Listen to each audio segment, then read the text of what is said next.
أبو معاذ توقع صاحبنا يبني؟ أشوف هذه ما يبغى لها سؤال حقيقة، يعني مستحيل يبني، لأن نسبة المخاطرة جدا جدا كبيرة. هذا المتوقع، ما حيقبل بأي رأي لأن الخسائر كبيرة جدا. ولا راح يتجرأ أنه يحفر الأرض ولا يبدأ يبني، لأن المهندسين اختلفوا عنده في الموضوع حتى يتأكد من صلاحية أرضه للبناء 100%. وإحنا حقيقة نحتاج هذه الطريقة في التفكير مع أهم قضية في حياتنا حتى ننجح في الاختبار. ولذلك الله سبحانه وتعالى من رحمته علمنا إذا اختلفنا في مسائل الدين ماذا نفعل، وجعلها سبحانه وتعالى اختبار لصدق إيماننا. الله عز وجل يقول في سورة النساء: فإن تنازعتم في شيء فردوه إلى الله والرسول إن كنتم تؤمنون بالله واليوم الآخر ذلك خير وأحسن تأويلا.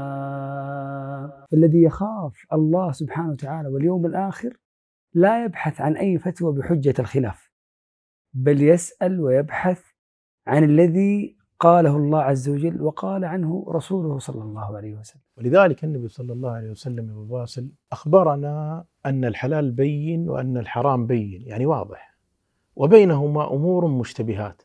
هذه الأمور المشتبهة بسبب اختلاف العلماء النبي صلى الله عليه وسلم ما قال خذوا منها ما تحبون، بل حذرنا النبي صلى الله عليه وسلم من الوقوع في الشبهات لأنها طريق للحرام.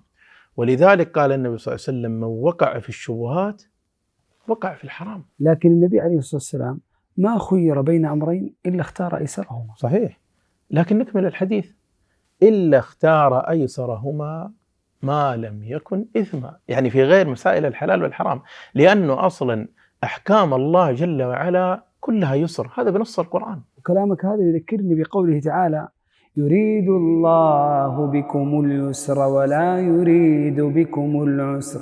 وأيضا يذكرني بالذين يتبعون المتشابه، وهؤلاء لهم هدفان: إضلال الناس وتحريف دين الله سبحانه وتعالى.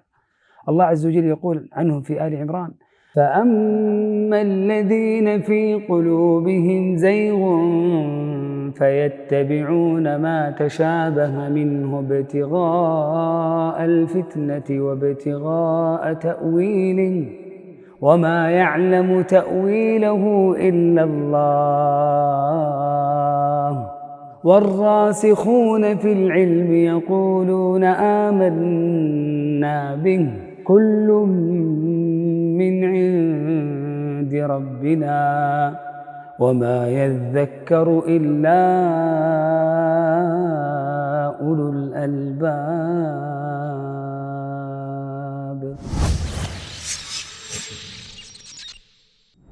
لكن السؤال المتكرر: بما أن العلماء يختلفون، ليش ما نأخذ أي قول يناسبنا؟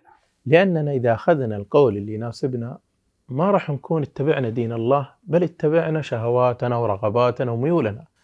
ودين الله جل وعلا ليس بالهوى ولا بالتشهي. ولذلك العلماء اتفقوا على أمرين: اتفقوا على أنه لا يجوز تتبع الأيسر والأهون من كلام أهل العلم، لأننا مأمورون بالرجوع إلى الله ورسوله وليس بالرجوع إلى الأيسر والأسهل من كلام أهل العلم. واتفقوا كذلك على أنه لا يحتج بالخلاف، بمعنى لا يجي واحد يقول والله ما دام المسألة فيها خلاف يعني يجوز لنا أن نفعل كذا وكذا، لأنه أصلا هذا الخلاف حادث بعد رسول الله صلى الله عليه وسلم، فكيف نحتج بأمر جاء بعد رسول الله على كلام الله وعلى كلام رسوله صلى الله عليه وسلم؟ طيب اللي يقول سألت علماء واختلفوا على قولين، هذا إيش يسوي؟ طيب اللي مسافر وضاع في السفر وأمامه طريقان ماذا يفعل؟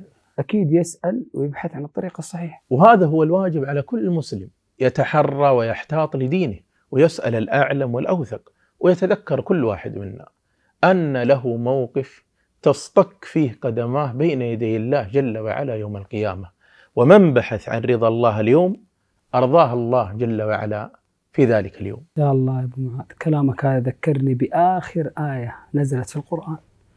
الله عز وجل يقول فيها: واتقوا يوما ترجعون فيه إلى الله ثم توفى كل نفس ما كسبت وهم لا يظلمون. سقف من النور آيات مرتلة رواء روح وتجلو كل إشكال.